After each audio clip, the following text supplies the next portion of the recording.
Russia just created the ultimate weapon, a lethal bomber. This unexpected development has shocked the whole world, especially after the nation's recent setbacks in its conflict with Ukraine. However, Russia secretly worked on upgrading its most formidable bomber, the Tu-160M, making it into the world's most lethal bomber ever seen. This upgraded bomber boasts supersonic speed, larger payloads, and next-level maneuverability. What impact would this technological marvel have in the ongoing conflict? Is it capable of bringing the war to an end? Join us as we dive into the insanely terrifying details of the Tu-160M upgraded version that has shocked the world. On the 29th of February, 2024, Russia experienced a major setback in its war with Ukraine, when a number of its formidable military weapons and aircrafts, including its next-generation Su-34 and 11 of its most lethal bombers, were shot down by Ukraine's defense systems. This event has shown Ukraine's increasingly successful efforts to defend itself as well as fight back. Over the years, Russia's war with Ukraine has escalated with no end in sight, and the United States' open support for Ukraine has further heightened the tension. But just when the world thought that Russia would accept defeat and withdraw from the long-overdue conflict, it unveiled a newly developed technological marvel, an upgraded version of the Tu-160M. The Tu-160M is a variant of the Tu-160, also known as the White Swan, or Blackjack. This technological marvel is one that possesses exceptional speed and enormous capacity. It was designed by the Tupolev Design Bureau in Russia during the early 1970s. In the world of aviation, this aircraft is renowned for being a powerful bomber that can carry nuclear weapons and other missiles. It is also the biggest and heaviest supersonic military aircraft that has ever been created, and its ability to fly faster than twice the speed of sound has made it exceptional. Interestingly, its wings can change their shape during flight. The Russian Air Force still uses it for long-range missions till date. The Tu-160 has been fully operational since the 1980s as a strategic bomber for the Soviet Air Forces and was built to serve as a conventional and nuclear-capable strike aircraft. After the dissolution of the Soviet Union in 1991, Ukraine got 19 of these bombers, which were almost half of all everything developed. But after several meetings and negotiations, Russia eventually bought 11 of Ukraine's Tu-160s, and the rest were destroyed in the late 1990s. The only Blackjack still flying till date belongs to Russia's long-range aviation branch, and as of 2016, they had 16 of this bomber in their possession. This bomber was first used in conflict in November 2015 during Russia's military involvement in the Syrian civil war, where it launched many airstrikes using Kh-101 missiles. It has also been sent to other countries like Venezuela and South Africa for different missions. Since the early 2000s, its active fleet has undergone several upgrades to make it stay relevant in present-day warfare, and these upgrades have been largely focused on updating its electronics system. Its modernization program of existing models began with the first updated aircraft, which was delivered in December 2014. Later on, in 2015, the plans for the delivery of the newly built Tu-160Ms were announced, as well as the plans to upgrade 16 of its existing aircraft. Eventually, in January 2022, the very first serial-built Tu-160M performed its very first test flight, with 2 planned for delivery in 2022. In a recent event, Russian President Vladimir Putin took a 30-minute flight aboard this upgraded bomber, which serves as a symbol of Russia's advanced nuclear capabilities and represented the country's continued dedication to maintaining a powerful nuclear weapon. This upgraded version is an improved version of the Cold War-era bomber and is equipped with better weapons, electronic warfare systems, and new NK-3202 engines. This modernization program is part of a larger effort by the Tupolev Aircraft Company to update long-range aircraft. In 2022, Moscow recognized the importance of this aircraft and announced plans to resume production of the White Swan. Despite being the largest and heaviest Mach 2 aircraft ever built, only a small number were originally produced. The production of the Tu-160M will continue alongside Russia's development of the Payloads stealth bomber. The second bomber underwent flight testing in July 2023, and a third is in production. Let's check out the basic design of the Tu-160. The basic design includes wings that can change shape during flight and also a computerized control system that manages its wings.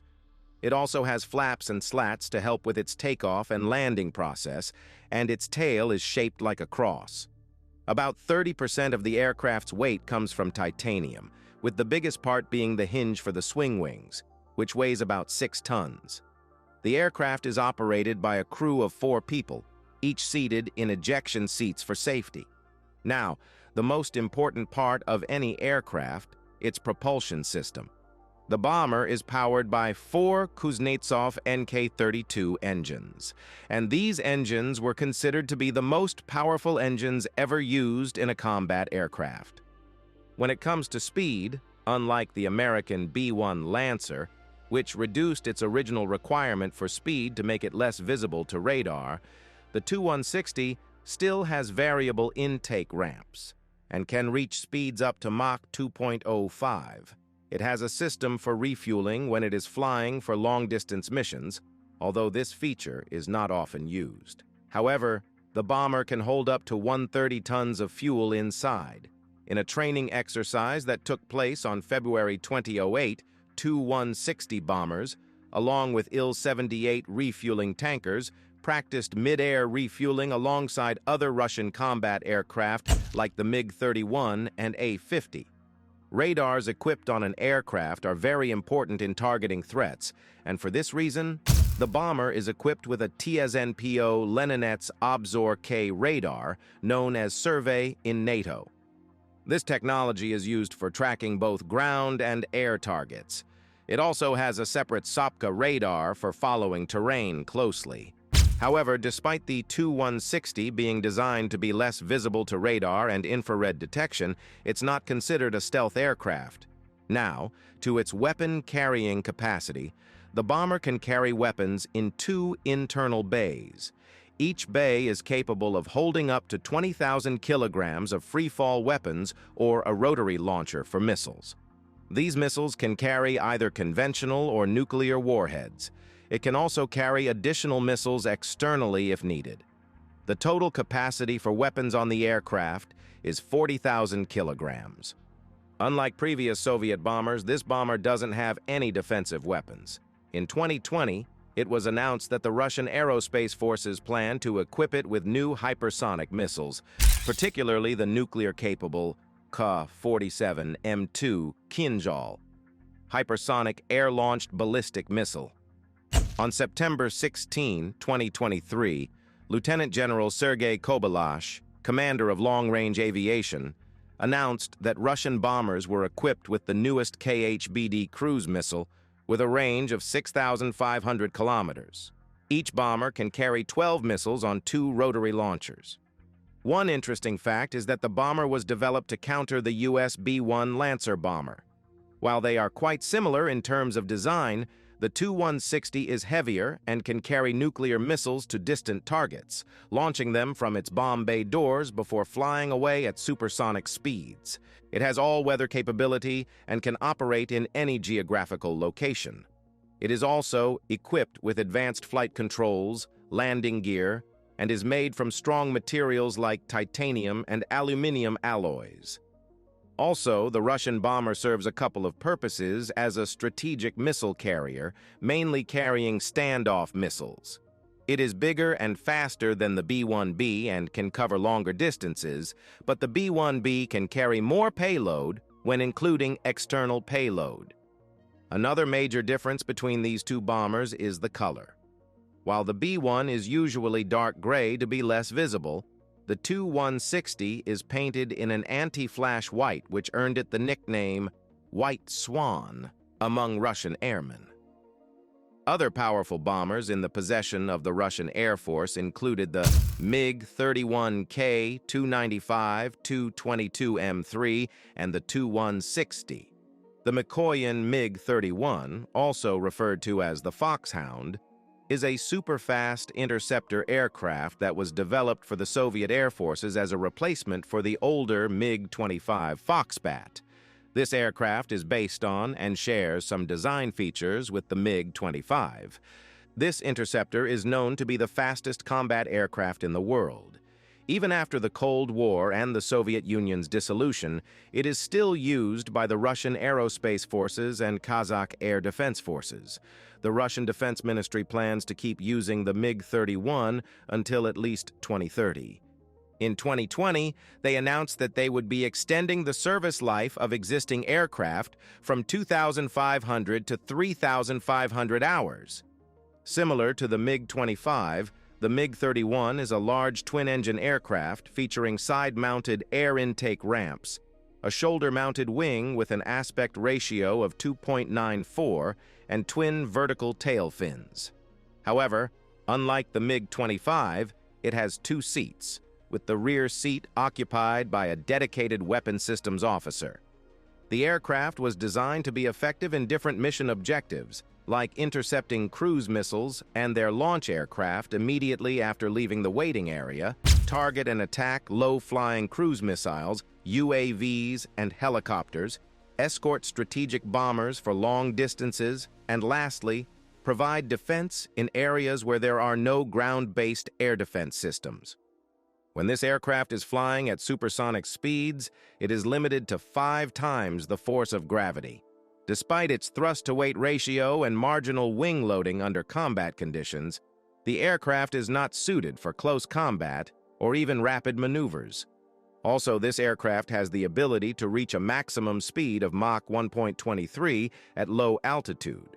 However, its speed at high altitudes is limited to Mach 2.83 due to concerns about the engine and airframe durability during routine use.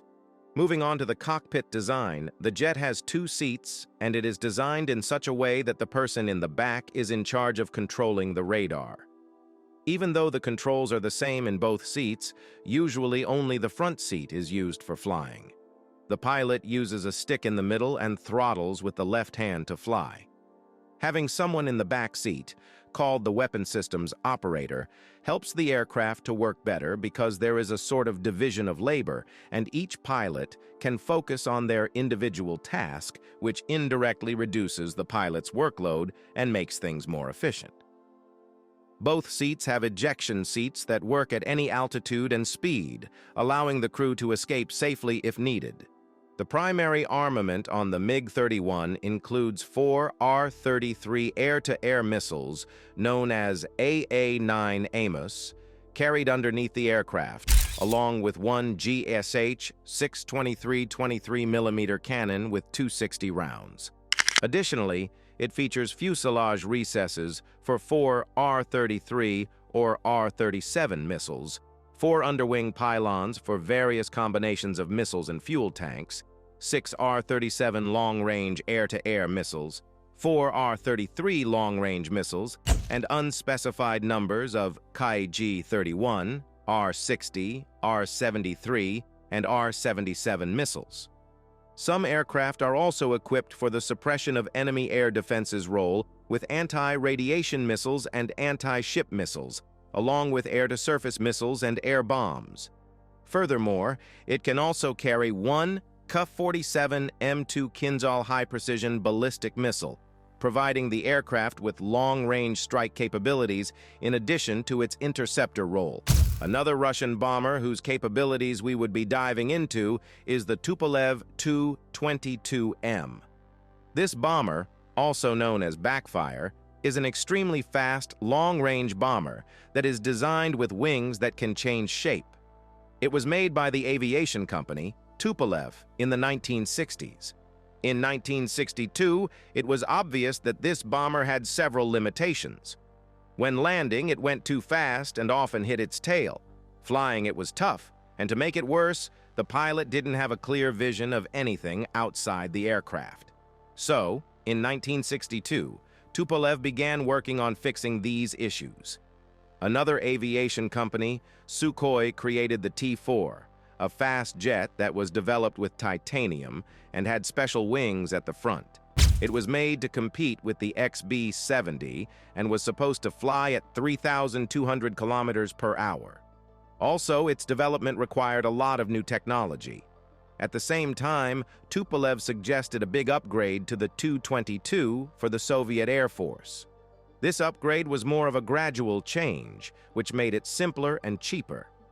The Soviet government wasn't sure about the need for a new fighter jet so soon after the Tu-160M started being used. To avoid criticism and save the reputation of the Tu-160M, the Air Force and Tupolev pretended that the new design was just an update of the aircraft when talking to the government. They proceeded to call it the Tu-160M and got approval in November 1967, along with permission to develop its main weapon, the Kh-22 missile. The T-4 eventually had its first flight in 1972, but its production was halted. Like other aircraft that were being used at the time, such as the MiG-23 and Su-17, having wings that could change position seemed like a good idea. It simply meant that the jet could take off easily, fly efficiently, and do well at high speeds and low altitudes. So they made a new plane called Samolyot 145, based on the Tu-160 but with some ideas from an old project called the Tu-98. It also made use of the Tu-160's weapons and missiles. However, calling it the Tu-160M helped get it approved by the Soviet military and government. There is also the Tupolev Tu-95, also known as the Beat. It is a big bomber and missile platform that is powered by 4 turboprop engines. It had its very first flight in the year 1952 and joined the Soviet Air Forces in 1956. Also, it was first used in combat in 2015 and is expected to stay in service with the Russian Aerospace Forces until at least 2014.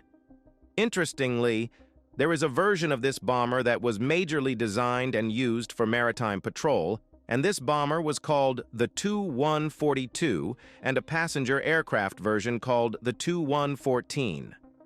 As mentioned earlier, this aircraft is equipped with 4 engines with propellers that spin in opposite directions. It is the only propeller-driven bomber still used today. However, the bomber is really loud, especially because the tips of its propeller blades go faster than the speed of sound. Its wings are swept back at a 35-degree angle, making it the only propeller-driven plane with swept wings that's been made in large numbers. In 1950, both Tupolev and Myasishchev design bureaus were given a new task, and the task was to design a bomber that could fly a distance of 80,000 kilometers without being refueled, enough to reach important targets in the United States. Another requirement was to make sure it could carry a load of 11,000 kilograms over the target. Tupolev had to decide on the type of engines to use. The Tu-4 showed that piston engines weren't strong enough for a big plane, and the AM-3 jet engines for the proposed T-4 bomber used too much fuel for the needed range, and they didn't want that. However, the turboprop engines were stronger than the piston ones and had a better range than the turbojets that were available then, offering a speed in between the two. They were also chosen initially for the Boeing B-52 Stratofortress and British long-range transport planes like the Saunders-Roe Princess, Bristol Brabazon Mk2, and Bristol Britannia to meet their long-distance requirements. Tupolev suggested using these powerful turboprop engines, and a design for the Tu-95 with this setup got official approval from the government on July 11, 1951. It had 4 Kuznetsov turboprops, each with 2 sets of contra-rotating propellers with 4 blades. These engines had a power rating of 8,900 kilowatts each, and this was quite advanced for that time. The aircraft has a regular fuselage with wings mounted in the middle and are angled at a point of 35 degrees. This angle makes sure that the main wing support passes through the fuselage in front of the bomb bay. Also, the landing gear was retractable, with all 3 units folding backward, including the main ones, which folded into extensions of the inner engine compartments. The other variant, the Tu-160M, which was powered by 2 TV-2F engines, took its first flight in November 1952. After 6 months of undergoing several test flights, this aircraft experienced a gearbox failure in one of its propellers and crashed. The second aircraft, Tu-95 Bon-2, made use of 4 Kuznetsov NK-12 turboprop engines, each producing around 12,000 horsepower, which were more reliable than the previous engines. After successful flight tests, mass production of the Tu-95 began on January 1956. Initially, the Tu-95 was known as the Tu-20 to U.S. NATO intelligence, but this name fell out of use in the Soviet Union once it was supplied to operational units. However, documents obtained by U.S. intelligence agents still referred to it as the Tu-20. This bomber was initially thought to have a maximum speed of 640 kilometers per hour, of 400 miles per hour, and a range of about 12,500 kilometers by the United States Department of Defense, but these measurements had to be confirmed a couple of times. Similar to the B-52, this bomber has remained in service with the Russian Aerospace Forces, while newer bomber designs have come and gone. The fact that it remained in service for this long is because it is adaptable for various missions. It was originally designed to deploy nuclear bombs, and over the years, it has been modified for other tasks like deploying cruise missiles, maritime patrol, and even serving as a civilian airliner. It has also been used as an AWACS platform. An iconic symbol of the Cold War, the Tu-95 has not only been a weapons platform, but also a representation of Soviet and later Russian national pride. Russia's Air Force has received upgraded Tu-95MS bombers, with several improvements and upgrades made to their electronic weapons and targeting systems. The modernization of the first batch was completed on March 2020. Thanks for watching. While you are still here, click on the link on your screen to check out another of our videos. See you there.